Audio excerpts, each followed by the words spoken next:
What is up, YouTube? Alright, so a lot has changed since the last time I uploaded a video. My wiring harness came in from iWire. I just want to show you guys what that looked like. Now, if you ever swap your car, what comes in the box is a few things. Here's the main harness right here. And then this is the amount of wiring you got to do. If you want a more descriptive video, you can always go to my older YouTube videos. There's one where I do Zane's car, but this is actually a little bit more wiring than his, and that's for a few reasons. The first is, this is a Forester XT going into a Legacy, so it's a little bit different. The harness isn't the same, you know, the ECU location isn't the same, and this is actually a custom harness. So most of this harness will not be routed how, like a Forester to Impreza swap. So like if you swap something into your GC8 or like your RS, it won't look like this at all. It'll look completely different. It's actually much smaller. It's actually easier than what I'm doing. I'm doing something considerably harder. So you'll get that harness, and in my specific order, I also have the dash harness as separate. I guess you needed to make a modification to that. Now this is only if you're going to go from a cable drive car to a drive-by-wire car. So for instance, you know, if you do a Japanese imported 2-liter, or if you do a US domestic market 2-liter, that's going to be cable driven, then you could just use your stock cable drive. However, I went with a 2.5, and all EJ 2.5s that I know of from 04 and up use drive-by-wire. So this is your adapter plate. This costs extra. You could probably get away with not using this. However, the means you could do it, some probably ricey way, but I just went ahead and opted out for this through iWire. The other thing that you will be getting if you buy it is the cob access port. I decided to go with it because my tuner prefers it. I mean, that's pretty much the only reason I did it. You don't have to do it. You can open source tune. In fact, I would say that this is the stupid way to do it. This is the overrated way to do it, but personally that's just what I felt comfortable doing, so that's what I did. You can see a couple of the mods I'm doing in the back. I've got a Grimspeed boost controller down there. I've got a newer STI intercooler over there, and I got my old fuel pump sending unit right over there for the new Walbro 255. Now, one thing you probably haven't seen in the garage yet, which is new from last time, is the engine. The engine is not in my garage, and that's because I sent it out to Johnny in his fabrication shop to have an external wastegate put on. Now, originally I wasn't going to do this.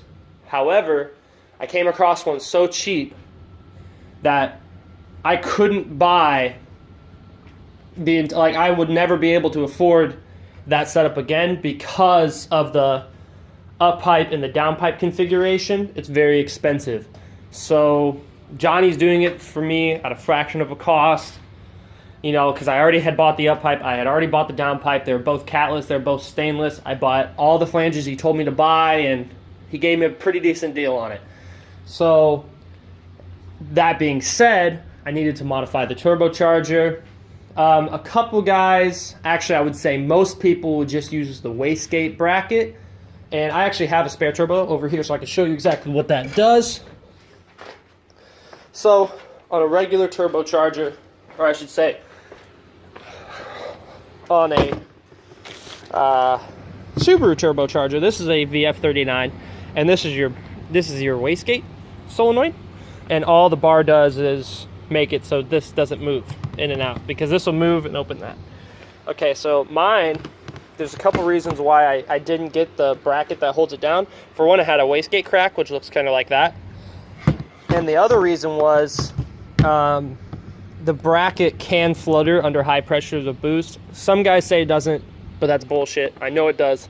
So I actually had him weld this all the way around. He took this arm off and welded all the way around it, welded up the crack and everything like that, polished it all down, and they did it all right. So I don't know the exact specifics to do this the proper way, but he did, and he made sure that that was done properly.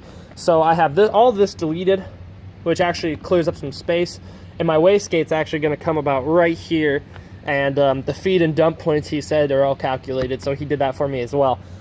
but I didn't have any interaction in that, just in the fact that now it does have an external wastegate. My tuner told me what spring I should run and all that fun stuff. So if you want to know the technicals of that, I can ask Johnny, and I can either post a video about it or just reply to you in the comments. But that's really the lowdown now, since I decided to go external wastegate, and that'll actually allow my tuner to push the car a little bit harder because of boost creep issues. You can look up boost creep problems on the factory turbochargers. Because mine's a VF48, it's not as notorious as the 39s are, but a lot of people say they're identical, so it really depends on, hearsay. Personally, I've seen a lot of these cars have boost creep problems, so I just opted out to delete the factory internal wastegate and go external wastegate. Now you're probably saying, why in the hell am I running a factory turbo with the setup that I have? Because I have big injectors, I have a good fuel pump, and I mean, the reality is with the transmission that I'm running, the clutch that I'm running, and the fuel system that I'm running, all the supporting systems that I have are probably capable of pushing almost 500 horsepower. But the thing is about that, I built my engine with stock internals for a reason, because I wanted to daily drive this car. I want it to be a very streetable car. I wanted to keep the overall cost down for the build. I wanted it to be very reliable. I wanted it to be very OE. So I don't want crazy amounts of horsepower. I will definitely draw the line 100% at 380 wheel horse. That is the line. I'm not planning on achieving that with this turbocharger. If this turbocharger were to go and I were to buy another one, maybe I would buy a Blausch 18G, I would not get a 20G. I would not try to push the car anymore. And, that's just for my personal power goals and stuff. If I wanted to get something faster, I wouldn't have gotten a Subaru in the first place. I would have built something else. I would have put forged pistons in it. I would have done a lot of different things. So for all you saying that, well, you could push more power, you're absolutely correct. That's not what I'm going for. So, plus also, a lot of guys say that these 5-speeds, some of them say that their limit is 350 horsepower. I call bullshit on that. I've seen guys run way more horsepower out of these Forester XT 5-speeds or the newer WRX 5-speeds that aren't glass. You get a good clutch, you get some blast plates, you know how to drive the car. I've seen guys run 550 wheel horsepower on those 5-speeds, no issue. So normally around there, though, they start to get problems. So I definitely, if I was going to, point my horsepower towards this transmission, I definitely would not go over probably 400 just for my own safety, because I do want to daily drive this. Now, I have some updates on the power steering rack. The Forester XT one could have worked, but the amount of work and fabrication that would have gone into it is more than I want to get into at this point. So eventually there will be a better rack in there, but just to get it driving around, I'm going to put the legacy rack back in it. I put a couple of new seals. I didn't do a full rebuild, but I put a couple new seals in it, and I put a new boot on it. I put some tie rods on it. So, that's taken care of for now. I mean, that'll get me down the road, no issue. I got a CV boot coming in. I wasn't going to fix it, but then I was thinking about it throwing oil and grease all over my engine bay, and I was like, okay, well, that's like $10 on Rock Auto, so I got a CV boot coming in for it. I plan on getting at least the wiring harness and the engine in the car this weekend. At most, I want to get this thing driving, not just starting and idling. I want to drive this thing on the street this weekend. So just to put that in your heads on what I have to do. Putting the engine in is the easy part. All of that has to go back in. All of that. All of the dash and everything.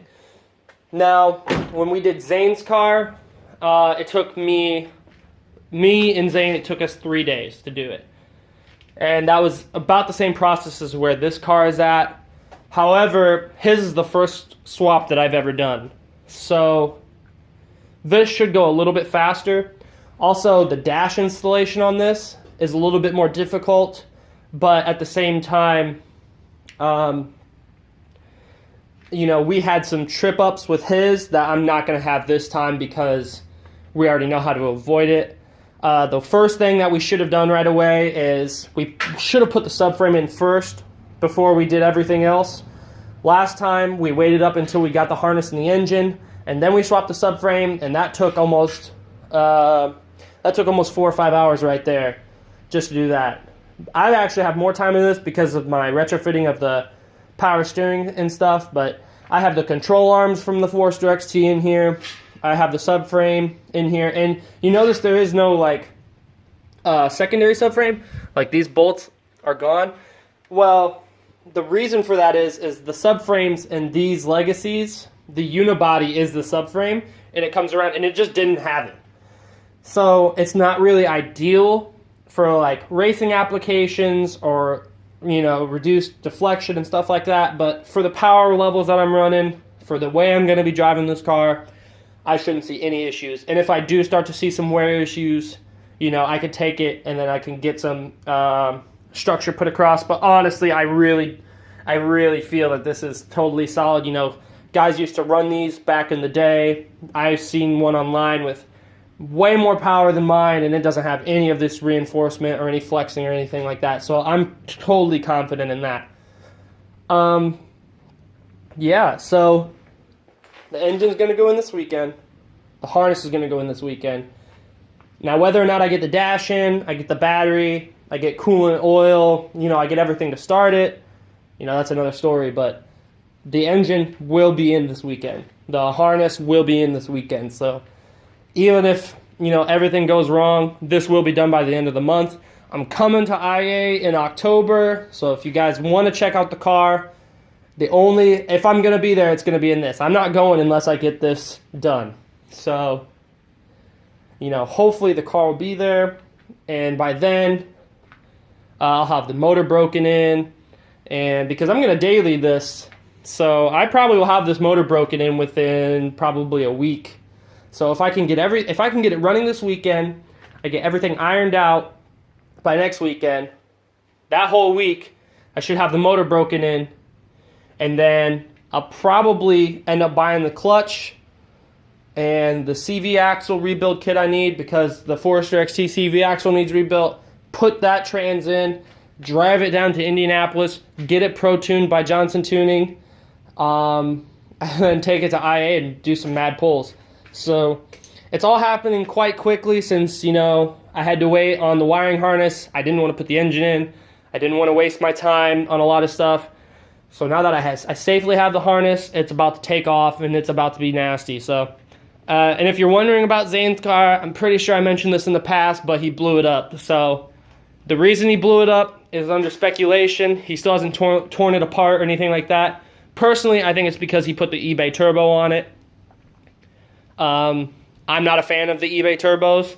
You know, the Civic guys swear by them. I know lots of guys that swear by them.